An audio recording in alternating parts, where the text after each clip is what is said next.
તો રાજકોટમાં ઝી 24 કલાકના અહેવાલની ધારદાર અસર થઈ છે। રાજ્ય સરકારે એનાલોગ પનીર પર પ્રતિબંધ મૂક્યો છે। પ્રતિબંધ અંગે રાજ્ય સરકાર તરફથી જાહેરનામું પ્રસિદ્ધ કરાયું છે। આરએમસીના ફૂડ વિભાગને જાહેરનામું મોકલાયું છે। હવે એનાલોગ પનીર બનાવતી ફેક્ટરી સામે કાર્યવાહી થશે।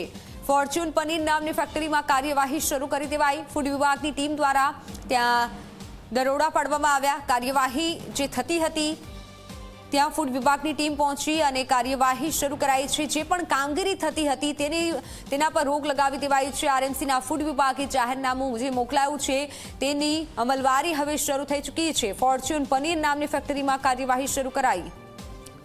તો રાજકોટમાં ગજબનું નાટક અત્યારે ચાલી રહ્યું છે। તંત્રની લાલિયાવાડી કે પછી મિલી ભગત।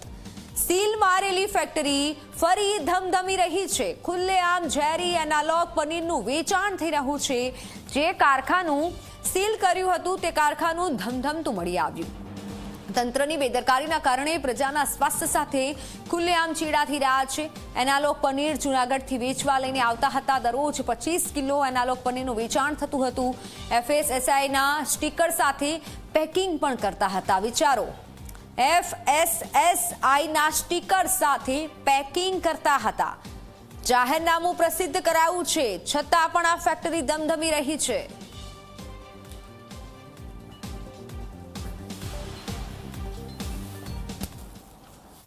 क्या यहाँ पे बिकता क्या है?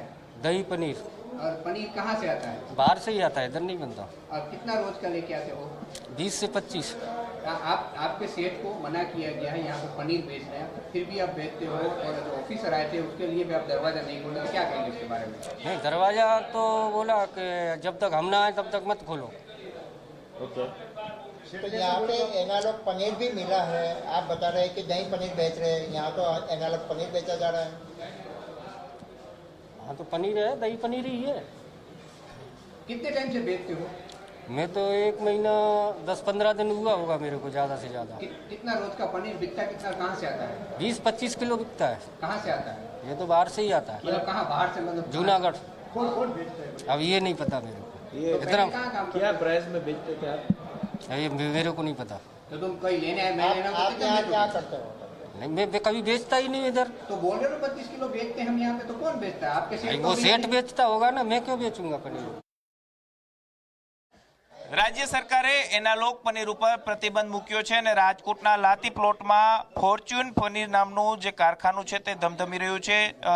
25 જૂનના આ કારખાનું છે તે સીલ મારવામાં આવ્યું હતું ને ત્યાર પછી આ સીલ છે તે ડિક્લેરેશનના આધારે ખોલી દેવામાં આવ્યું હતું। અત્યારે આપ જુઓ કે ફરી એક વખત ફૂડ વિભાગની ટીમ છે તે અહીં પહોંચી છે અને તેમને મોટા પ્રમાણમાં એનાલોગનો જથ્થો છે તે અત્યારે ઝડપી પાડ્યો છે। આપણી સાથે ફૂડ સેફ્ટી ઓફિસર કેતનભાઈ રાઠોડ છે, તેમની સાથે વાત કરીશું। કેતનભાઈ, કઈ રીતના આખી હકીકત મળી અને કઈ રીતના તપાસ અત્યારે હાથ ધરવામાં આવી? જી, નોટિફિકેશનના આધારે સવારે અમે ડ્રાઈવ ચાલુ કરી છે આખા રાજકોટની અંદર જેટલા મેન્યુફેક્ચર યુનિટ છે એઝ વેલ એઝ જે કાંઈ રિટેલ કાઉન્ટર છે, હોલસેલ કાઉન્ટર છે જેમાં એનાલોગ વેચાય છે એ બધાને પ્રતિબંધિત જે એનાલોગ છે એના વિરુદ્ધ કાર્યવાહીમાં આજે લાતી પ્લોટમાં ફોર્ચ્યુન પનીરની અંદર આવતા તે લોકોએ અડધી કલાકથી તો એનો પોતાની પ્રિમાઇસીસ ખોલી નહીં, પરંતુ પ્રેશર કરવાથી એ લોકોએ પ્રિમાઇસીસ ખોલી છે।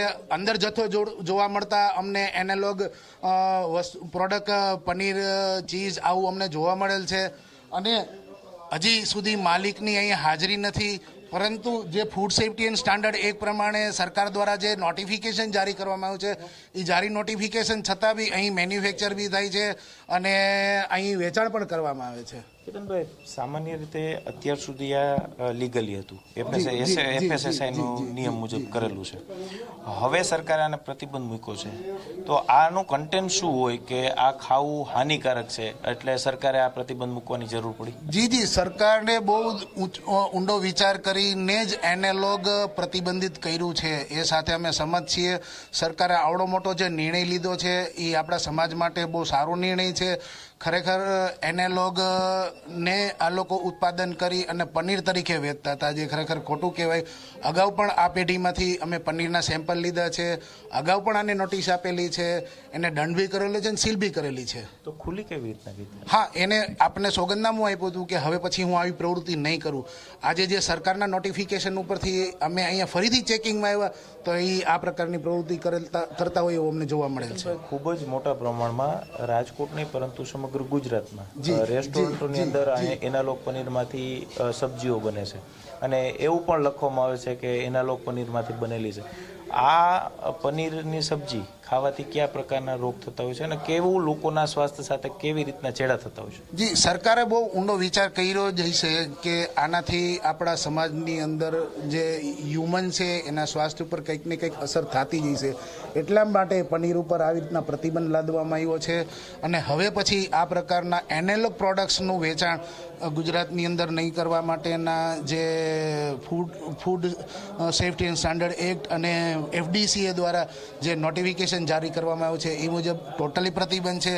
આને ક્યાંય વેચાણ કરવાનું નથી, ઉત્પાદન કરવાનું નથી અને જો આવું કરશે તો એની અમે કડકમાં કડક કાર્યવાહી અમે કરીશું. લાંબા ગાળે આ પ્રકારનું પનીર ખાય તો લાંબા ગાળે કેવી નુકસાન થતું? જી, વેજીટેબલ ફેટ જ છે. વેજીટેબલ ફેટની ઘણી અસરો આપણા બોડીની અંદર થતી હોય છે, જેમ કે આર્ટરીઝની અંદર બ્લોકેજીસ ને આ બધી પ્રવૃત્તિઓ થતી હોય છે.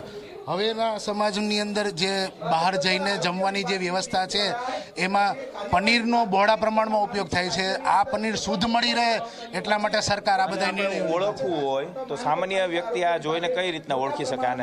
નરી આંખે આપણને ખબર ન પડે, કેમ કે હવે અદ્યતન મશીનરીની અંદર આ બધી વસ્તુ ડેવલપ કરવામાં આવે છે. એટલા માટે જ અમે આના સેમ્પલ લઈ અને લેબોરેટરીમાં મોકલીએ છીએ.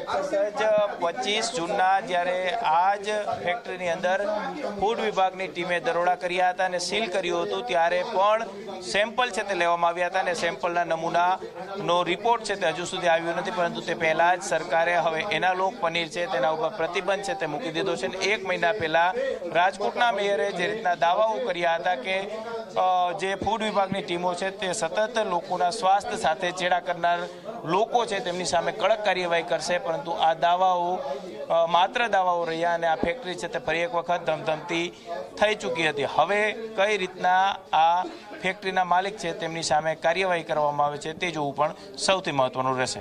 કેમેરા પર્સન ઉદય પવાર સાથે ગૌરવ દવે, ઝી મીડિયા, રાજકોટ.